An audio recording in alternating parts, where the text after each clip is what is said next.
Bahas soal serangan Israel terhadap keluarga Direktur RS Indonesia di Gaza, kita sudah bersama dengan Ketua Presidium Mercy Indonesia, Dr. Hadiki Habib. Selamat malam, Dok.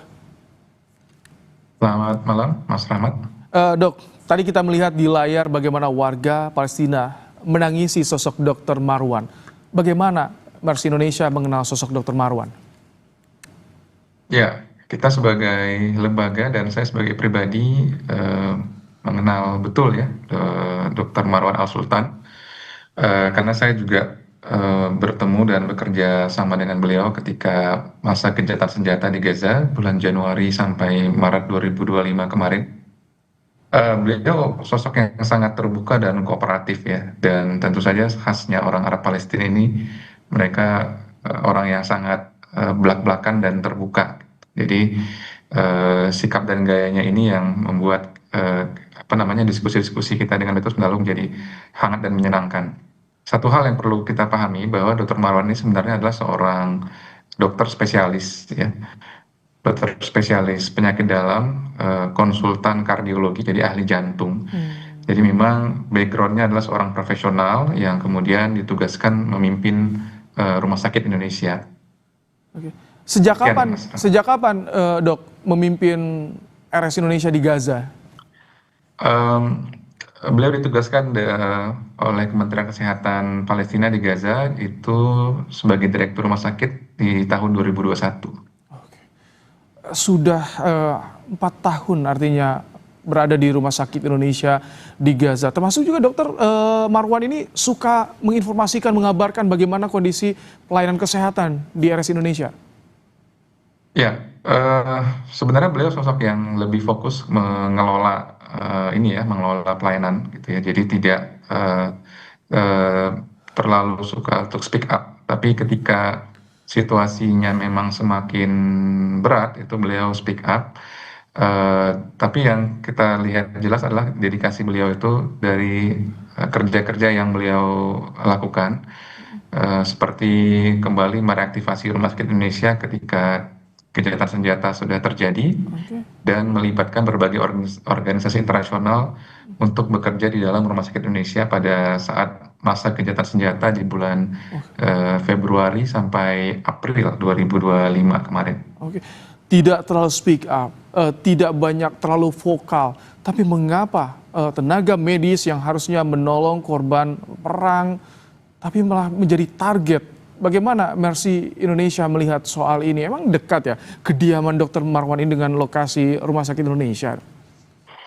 Ya, jadi Rumah Sakit Indonesia sendiri memang sudah diblokade dan sekarang dikosongkan. Ini sudah sejak pertengahan Mei 2025, dan beliau sendiri memang sudah mengungsi dari kediaman awalnya di Gaza Utara ke daerah Gaza City yang juga masih di utara gitu. Jadi kediaman yang sekarang ini menjadi sasaran serangan itu adalah kediaman sementara ya.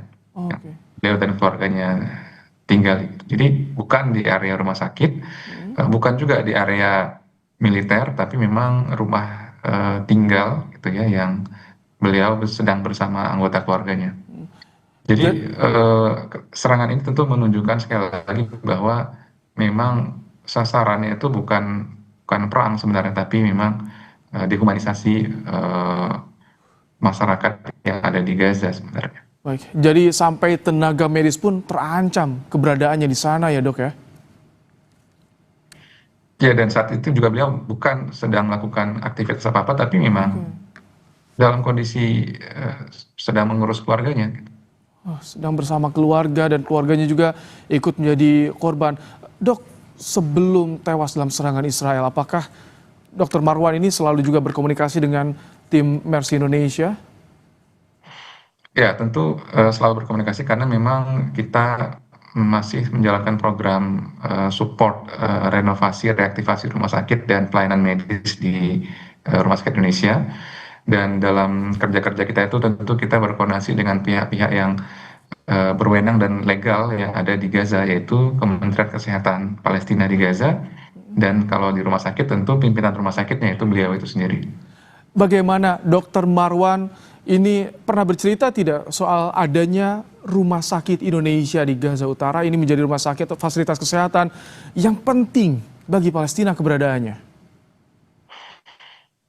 Ya, pasti beliau menyatakan itu penting, tapi selain dari ucapan, yang perlu kami garis bawahi adalah sikap beliau gitu ya. Jadi eh, ketika beliau pernah terusir ya sebagai direktur, beliau pernah terusir dari rumah sakit itu di bulan Desember 2024 karena saat itu Israel memblokade rumah sakit Indonesia sehingga beliau tidak bisa melakukan pelayanan, tapi beliau eh, tidak keluar dari utara gitu ya, tetap berada di Gaza Utara, dan ketika terjadi gencatan senjata, beliau langsung kembali ke rumah sakit Indonesia dan memulai program reaktivasi. Kedua kalinya beliau terusir itu di bulan Mei 2025 ya, ketika terjadi blokade yang kedua, dan lagi-lagi beliau tidak keluar dari utara. Beliau dan keluarganya tetap berada di utara sampai pada akhirnya syahid akibat serangan kemarin. Dan sangat sulit sebenarnya memimpin sebuah rumah sakit dengan stafnya sekitar 700 orang ya, dari mulai dokter, perawat, sampai cleaning service di tengah situasi perang di mana tentu salary atau gaji-gaji mereka juga tentu tidak, kita paham, tidak bisa dapat secara on time atau malah tidak turun sama sekali. Tapi beliau mencoba mengkoordinir semua stafnya ini untuk bekerja secara sukarela dan tetap menjalankan rumah sakitnya selama 24 jam sehari. Sekarang Jadi saya sepeninggal, pikir dari sikap yang mereka buat itu sangat penting ya. singkat terakhir, sepeninggal Dokter Marwan, bagaimana kondisi rumah sakit Indonesia di Gaza? Perkembangannya seperti apa, Dok?